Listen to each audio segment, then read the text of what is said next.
It was one of the world's biggest cyber heists. A bank robbery of the online age that no amount of armed guards, armored cars, and heavily protected vaults could prevent. It was like a terrorist attack into the central bank. More than $80 million stolen from Bangladesh's central bank by hackers who, authorities say, tricked one of the world's most trusted financial institutions. It would have dropped like a bomb at the New York Fed. Only one official is facing charges, and most of the money is still missing. There is no way that this could have been done by just one or two rogue employees. She is but a pawn in a high-stakes game made by international bankers. It's a crime which exposed serious failings in the international banking system, and it could have been much, much worse. How in the world could a staggering 81 million, almost billion, be lost in a transfer system? I'm Andrew Wilson, and I'm going to follow the trail of the stolen funds from Dhaka to Manila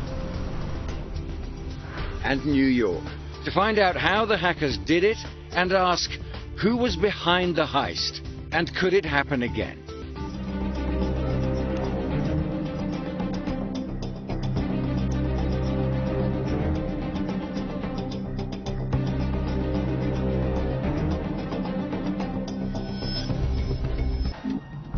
In an interim report, experts commissioned by Bangladesh Bank said a malicious program was installed on the bank's computer systems.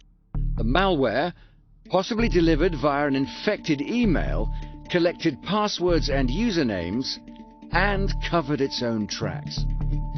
Investigators say they found considerable evidence that the hackers used the bank's credentials to access SWIFT, the international messaging system used to send money around the world.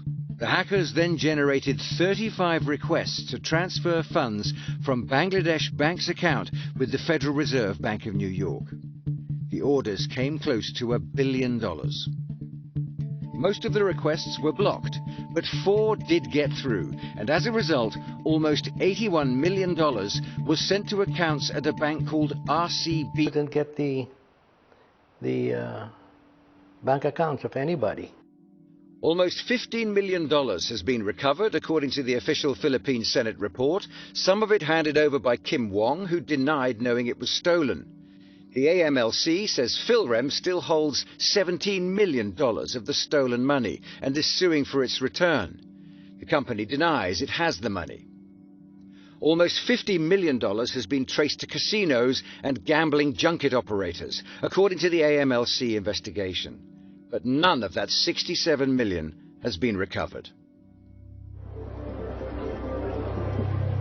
Gambling junkets are paid-for trips that attract high-spending visitors, many from China. According to the Senate report, most of the $81 million was channeled to casinos and junkets, which were effectively being used by the criminals to complete the getaway.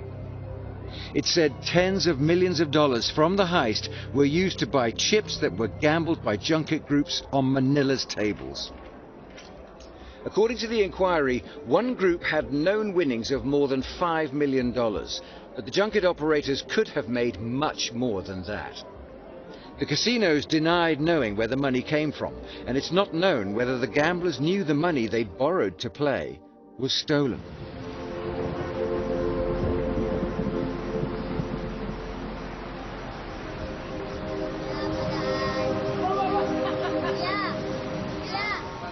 Wong, who had years of experience with junkets in Manila, told the Senate inquiry the men who got the funds into the casinos were Chinese nationals.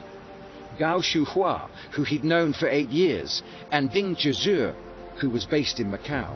The inquiry said much of the money was transferred to casino accounts